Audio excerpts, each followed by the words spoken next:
The new hero of the turbo hybrid era of F1, Red Bull headed to Silverstone after winning the last 6 races in a row, with Verstappen winning 5 of them. This winning streak helps the reigning world champion to build a healthy lead over his teammate Sergio Perez and Ferrari's Charles Leclerc. Red Bull was unable to continue the winning streak in Silverstone, with unexpected damages to both the Red Bull cars at the initial stage of the race. But Red Bull fans were lucky to experience a spectacular recovery drive from Sergio Perez from P17 to P2 at the end of the race. When talking about the scheduled upgrades to the RB18, Red Bull team principal Christian Horner says that they are not expecting to bring any major upgrades before the F summer break. That means that they are trying to go with some minor upgrades till that, and they are delivering some solid performances with their current package by winning 7 of the 10 races already held. Then, there would be no significant evolution of the car over the next 3 races as well. I wouldn't say anything big, Horner told media when asked if Red Bull had any significant upgrade patches upcoming. It's very modest evolution. Components are introduced as components come to the end of their life, so it's a very different form of development to what you would see in previous years. Even though Red Bull team principal expressed an opinion like that, their British GP upgrade has the attention of the whole Formula One world as everyone was interested about the next step of the Austrian team. Even though this is described as a minor upgrade to the car, this move is capable of saving 0.3 of seconds, which adds to a huge boost to the Verstappen and Perez.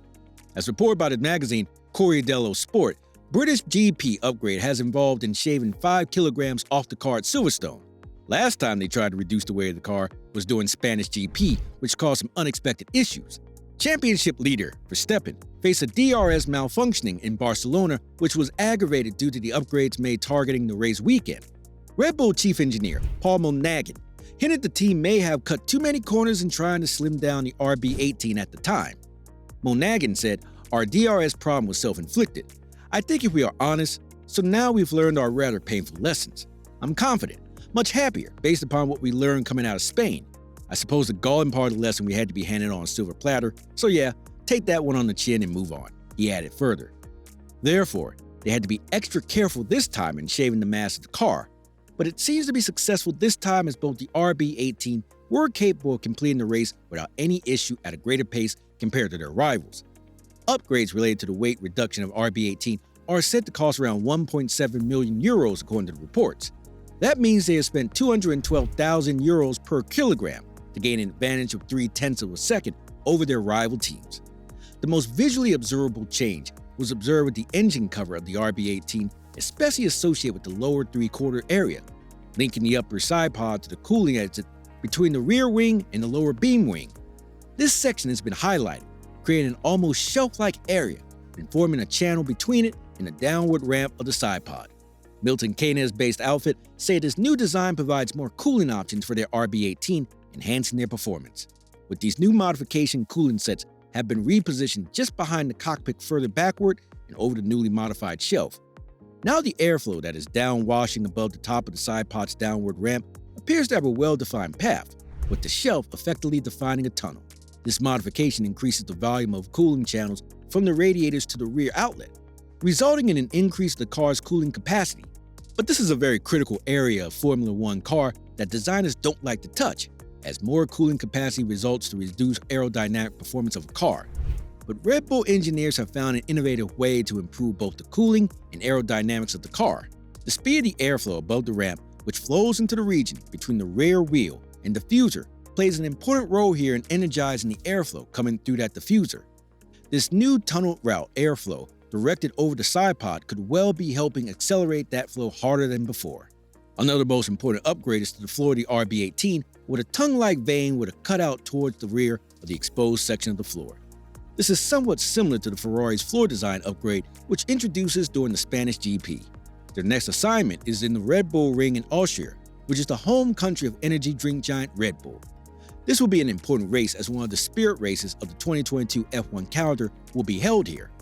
Sunday was sold out long ago, says Dr. Helmut Marko, the top Austrian official for Red Bull, owner and promoter of the F1 race at the Red Bull Ring. There are still tickets left for Saturday and a few tickets for Friday, he told. This year we have a sprint in Spielberg for the first time, said Marko. As a result, the event is significantly upgraded. He therefore expects well over 200,000 fans, and therefore the largest number of spectators that have ever been seen at the Red Bull Ring. Outside being the owner and promoter of the Red Bull Racing Ring, Dr. Helmut Marko is the advisor of the Milan Keynes-based outfit, and he talked about the advantage that the Red Bull team has in the higher altitude circuits like Spielberg. When asked why Verstappen and Red Bull are so strong in Austria, Red Bull advisor Marcos revealed Honda's special turbocharger works especially well at altitude, with Spielberg's hilly Red Bull ring sitting at over 600 meters above mean sea level. It's the engine, Marco told Red Bull-owned Servus TV, and Honda has a special turbocharger, which has a small but decisive advantage in the altitude, which is 670 meters there, in about the past few years.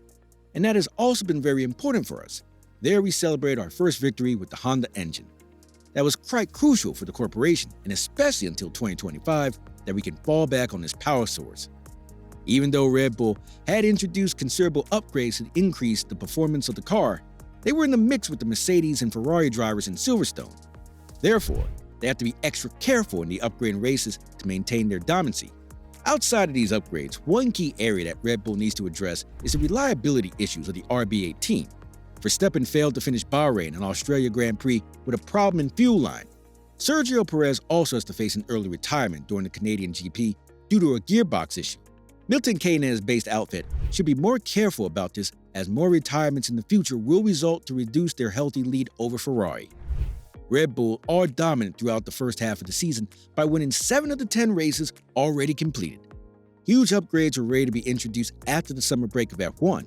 Red Bull is one of the main teams suffering from the cost gap, and the problem is whether they have enough budget to carry out the development in the latter part of the season to face the upgrades of Ferrari, who were not busy in introducing them in the first half of the season. So the second half of the season is already interesting, as we have seen many things turn around after the summer break in previous seasons as well. Let's see whether Red Bull is capable of clinching back-to-back titles for the first time in the turbo hybrid era.